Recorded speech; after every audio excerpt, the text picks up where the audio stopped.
सरकार ने प्रधानमंत्री उज्ज्वला योजना के तहत महिलाओं को 75 लाख नए एलपीजी कनेक्शन देने के लिए सरकारी पेट्रोलियम कंपनियों को 1650 करोड़ रुपए जारी करने के प्रस्ताव को बुधवार को मंजूरी दे दी। अब इसी के सूचना एवं प्रसारण मंत्री अनुराग ठाकुर बैठक में लिए गए इसी फैसले की जानकारी उन्होंने दी है।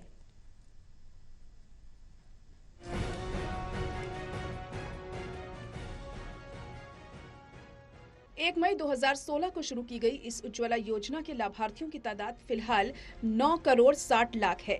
अब सरकार ने इसमें 75 लाख लाभार्थियों को और जोड़ने को मंजूरी दी। केंद्रीय मंत्रिमंडल ने बुधवार को एक प्रस्ताव भी पारित किया। सूचना एवं प्रसारण मंत्री अनुराग ठाकुर ने कहा कि मंत्रिमंडल ने उज्ज्वला योजना के तहत 75 लाख नई रसोई गैस कनेक्शन पर सहमति जताई। इसके साथ ही इस योजना के तहत लाभान्वित होने वाली कुल महिलाओं की संख्या बढ़कर 10 करोड़ 35 लाख हो जाएगी।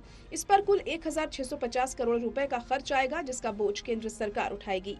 यह राशि सार्वजनिक क्षेत्र में पेट्रोलियम विपणन कंपनियों को जारी की जाएगी। प्रधानमंत्री उज्ज्वला योजना की शुरुआत मई 2016 में प्रधानमंत्री मोदी ने की थी। इस योजना के तहत गरीबी रेखा के नीचे रहने वाले परिवारों की महिलाओं को मुफ्त में गैस कनेक्शन दिए जाते हैं। अगर आप उज्ज्वला योजना की सफलता देखें तो दुनिया भर की बड़ी से बड़ी एजेंसीज ने भी, वर्ल्ड हेल्थ ऑर्गेनाइजेशन ने भी, इंटरनेशनल एनर्जी एजेंसी ने भी कहा कि कैसे महिलाओं के जीवन में एक बड़ा बदलाव आया। इससे पर्यावरण को भी बचाने का काम हुआ और महिलाओं के स्वास्थ्य में भी सुधार हुआ।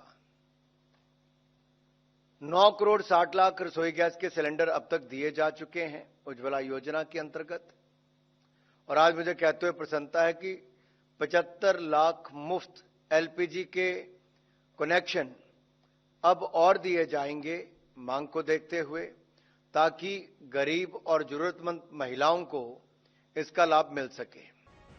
उन्होंने आगे कहा कि कैबिनेट का एक महत्वपूर्ण निर्णय यह है कि 7210 करोड़ रुपए की ई कोर्ट मिशन मोड परियोजना चरण 3 को आज मंजूरी दे दी गई है।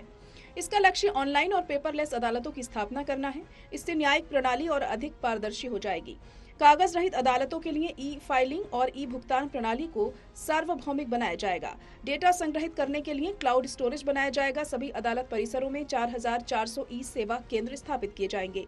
G20 के सफल आयोजन पर पीएम मोदी को बधाई देने वाला प्रस्ताव पारित केंद्रीय मंत्रिमंडल ने बुधवार को एक प्रस्ताव भी पारित किया, जिसमें हाल ही में संपन्न हुए G20 शिखर सम्मेलन की बड़ी सफलता के लिए प्रधानमंत्री नरेंद्र मोदी के कुशल नेतृत्व की सराहना की गई। देशवासियों की ओर से उन्हें बधाई दी गई। बैठक के बाद सूचना एवं प्रसारण मंत्री अनुराग ठाकुर ने संवाददाताओं को बताया कि केंद्रीय मंत्रिमंडल की बैठक में रक्षा मंत्री राजनाथ सिंह ने यह प्रस्ताव पेश किया। उन्होंने बताया कि इस प्रस्ताव में प्रधानमंत्री मोदी की अध्यक्षता और भारत के नेतृत्व में G20 शिखर सम्मेलन के सफल आयोजन पर देशवासियों की ओर से उन्हें बधाई दी गई। उन्होंने बताया कि प्रस्ताव में कहा गया है कि G20 का सफल आयोजन प्रधानमंत्री के कुशल नेतृत्व और दृढ़ इच्छा शक्ति का प्रतीक है और इसके सफल आयोजन की चर्चा न केवल भारत बल्कि पूरे विश्व में हो रही है।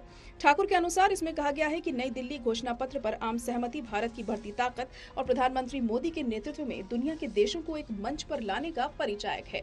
उन्होंने कहा कि इससे स्पष्ट होता है कि भारत आज दुनिया के एजेंडे तय करने में महत्वपूर्ण भूमिका निभा रहा है।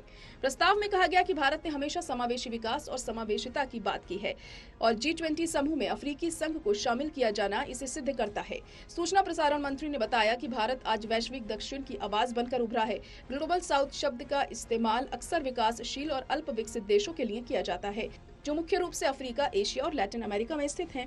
ठाकुर ने कहा कि रक्षा मंत्री राजनाथ सिंह द्वारा पेश किया गया प्रस्ताव सर्वसम्मति से पारित किया गया है। National desk, total news.